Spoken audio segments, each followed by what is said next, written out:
Winter's here. You have two choices to stay warm: crank up the heat or bundle up. Crude oil finishing the year at about $96 a barrel, up 57% in '07. 2 months earlier, it reached record highs of over $99 a barrel, but it never did quite get to 100. So, will oil gush up over $100 in '08? I'm joined by Kerr. He's the president of Kerr Trading International, and Daniel Fishberg, Daniel Fishberg is the Biz Radio Network founder and chief executive officer. Gentlemen, welcome indeed. Happy New Year. Happy New Year indeed, yes. Kevin, let me start with you. I've got a laundry list here. I'm going to read it to you. We've got tight supplies in the U.S., we've got the Bhutto assassination, Iran opening nuclear power plant, Hugo Chavez spewing threats, China's growing at 11% a year, we still can't drill offshore or in Alaska, and yet oil did not go to $100 a barrel. If it doesn't go to $100 a barrel in those circumstances, when will it? Well, you made my argument for me, but the bottom line is we should easily have seen $100 oil this year if we'd had one bad weather event. If we'd had hurricanes in the Gulf this summer, we'd be over $100 right now. We already have tight refinery problems, which I don't know if you mentioned that or not. And we're right on the cusp of seeing oil surge through 100, probably to 125 by the first quarter. If any of those elements that I mentioned went away, would oil drop significantly?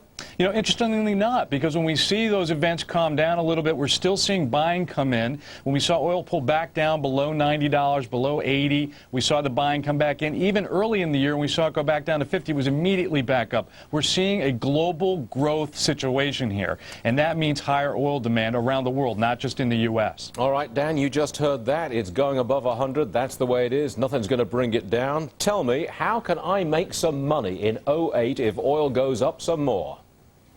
Well, you know, Stuart, it's kind of hard to make money on something when everybody already knows about it and it's been rallying for years. You can do it, but you have to have perfect timing and you got to execute perfectly. There are a lot of easier deals. I tell you what I like. I like the refiners like Valero, because the difference between the oil price and refined products like gasoline's going to go up faster than oil and the other refined products. So I would say Valero would be good.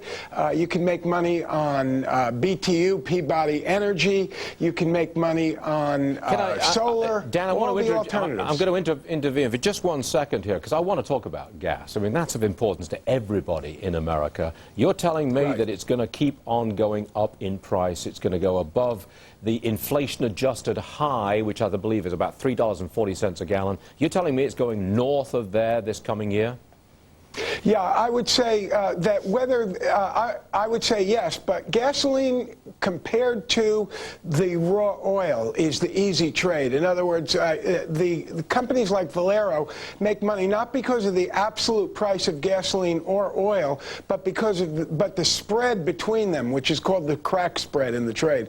But the spread between the profit on refined products compared to the raw product, oil, that's where the profit's going to be easy to get. I've got to ask you both the same last question, and it's political in nature. Why is it that we, when we've got $95 a barrel oil, $3 gasoline, why is it we cannot go and drill for our own oil offshore or in Alaska, and we cannot build a new refinery? Kevin, to you first. We're still not at that threshold of pain. You know, the bottom line is we don't even realize the problem we have. You know, ethanol from corn is not the answer.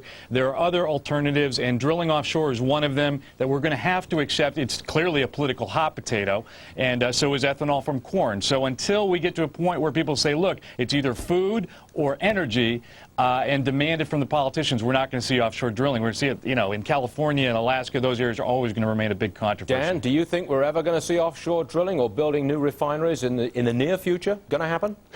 Yeah, but you see, it's a question of chip. I don't see anybody out there on either side that's willing to say anything tough. They all just want to win. And if you get somebody that's a real leader like Roosevelt was, or something like that, then I think somebody could lead us to actually do that kind of stuff. But right now, people aren't willing to take the pain, and there's nobody to take them there. All right. Dan, Kevin, both of you, thank you very much indeed, and Happy New Year there. Thanks, Stuart. Thank you. On the 2007 scorecard, lawyers win, you lose. Of course, that's next.